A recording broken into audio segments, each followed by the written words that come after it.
Friends आज देखने वाले हम लोग नाइट्राजिपम टेबलेट, जो कि नींद को लाने वाली मेडिसिन है। जो जो मेडिसिन नींद लाता है उसके बारे में देखने वाले हैं। तो उसी में से है जो नाइट्राजिपम। तो बहुत सारी ऐसी कंडीशन है जहाँ पे यूज़ करा जाता है, तो इसकी बाद डिटेल देखने वाले हैं कि कौन कौन सी कंडीशन है जहाँ पे इस मेडिसिन को दिया जाता है और किस किस स्थिति में इसका प्रिस्क्रिप्शन किया जाता है और इसका साइड इफेक्ट क्या होता है, किस कंडीशन में कितना डोज दिया जाता है, या फिर कौन ऐसी स्थिति है जहाँ पे नींद नहीं आती है। वो सारा चीज़ डिटेल में देखने वाले हैं और देखने वाले हैं इस मेडिसिन का क्लास। ठीक है फ्रेंड्स, तो वीडियो में शुरू से अंत तक बने रहिएगा। ठीक है फ्रेंड्स, तो आइए बात कर लेते हैं। देखिए नाइट्राजिपम जो है ये टैबलेट जो है आपको एक्चुअली जैसे मैंने शुरू में बताया कि नींद को लाने की ये मेडिसिन है, नींद को लाया जाता है। तो ये इसका क्लास को अगर देखें ना तो ये बेंजोडाइजेपिन क्लास की मेडिसिन है।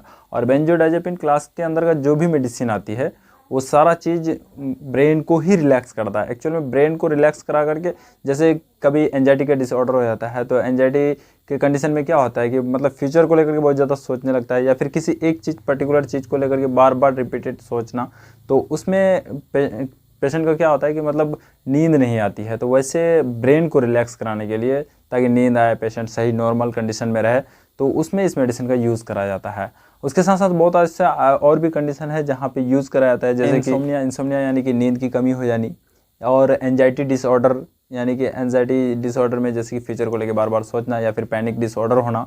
उसके साथ साथ कन्वल्जन होना का, जैसे मिर्गी का दौड़े पड़ना, मिर्गी का झटके आना। ठीक है, तो ये सारी कंडीशन है जहाँ पे इस मेडिसिन का यूज़ करा जाता है।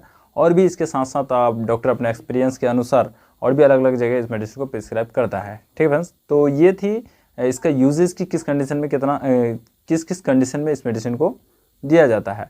अब देख लेते हैं। सबसे पहले देखिए नाइट्राजिपम टेबलेट जो है ये आपको नाइट्राजिपम नाम से नहीं आती है मेडिकल्स में, या फिर मार्केट में जो अवेलेबल होती है तो वो अलग नाम से आती है। अलग नाम जैसे कि अलग ब्रांड नेम से आती है।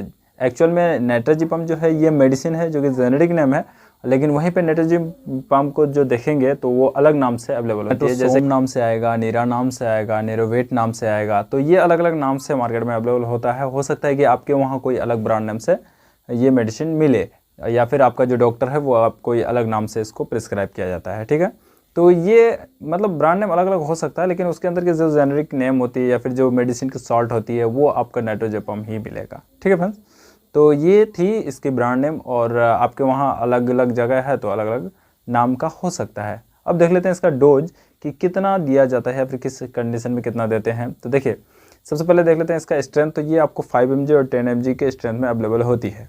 ठीक, और इसको जो एडल्ट डोज अगर ऐसे देखें, वैसे भी कोई भी मेडिसिन सेल्फ यूज़ नहीं करना है, यानी खुद से बिना डॉक्टर के प्रिस्क्रिप्शन का मेडिसिन यूज़ नहीं करना है।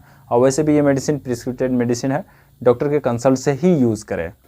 जैसे अगर एडल्ट डोज देखेंगे ना तो इसको 5 mg का जो टैबलेट आता है वो दिन में एक बार सोने के टाइम में लिया जाता है। ठीक है, बेड टाइम जिसमें लेकर के सोया जाता है रात के टाइम में। ठीक है, तो ये इसकी डोजेज है। अब देख लेते हैं इसका कुछ साइड इफेक्ट। देखिए हर मेडिसिन का कुछ ना कुछ साइड इफेक्ट होता है, इसीलिए मैंने बताया कि कोई भी मेडिसिन जो है डॉक्टर के बिना कंसल्ट से या फिर डॉक्टर के बिना सलाह से यूज़ नहीं करना है। देखिए साइड इफेक्ट में आपको जैसे डेजीनेस जैसा देखने को मिल सकता है, यानी चक्कर जैसा फीलिंग, वोमिटिंग या फिर नोजिया, और उसके साथ साथ एब्डोमिनल डिस्कम्फर्ट होना, ब्रीथिंग प्रॉब्लम, ड्राई माउथ होना, या फिर हेडेक होना, बॉडी का पार्ट जैसे कि हैंड्स या फिर लेग्स में वाइब्रेट होना, यानी कंपकपी आना। तो ये कुछ साइड इफ़ेक्ट हैं, और ऐसा कुछ भी अगर होता है तो मेडिसिन को रोक देना है, स्टॉप कर देना है, और अपने जो डॉक्टर हैं उससे कंसल्ट कर लेना है। आई होप कि सारा चीज़ समझ में आ गया होगा फ्रेंड्स नाइट्राजिपम के बारे में, कि नाइट्राजिपम कहाँ यूज़ किया जाता है, किस कंडीशन में दिया जाता है, और सारा चीज़ मैंने बात की। हो सकता है कि अगर इसमें कुछ छोटा होगा, अगर आप लोग को लग रहा है, डाउट हो रहा है, तो कमेंट में ज़रूर बताएं, मैं उसका ज़रूर पूरा करूँगा। और इसी तरह से हर मेडिसिन का कुछ ना कुछ रिव्यू लेकर के आता रहूँगा मैं इस चैनल में। ठीक है फ्रेंड्स, तो फिर मिलते हैं नेक्स्ट वीडियो।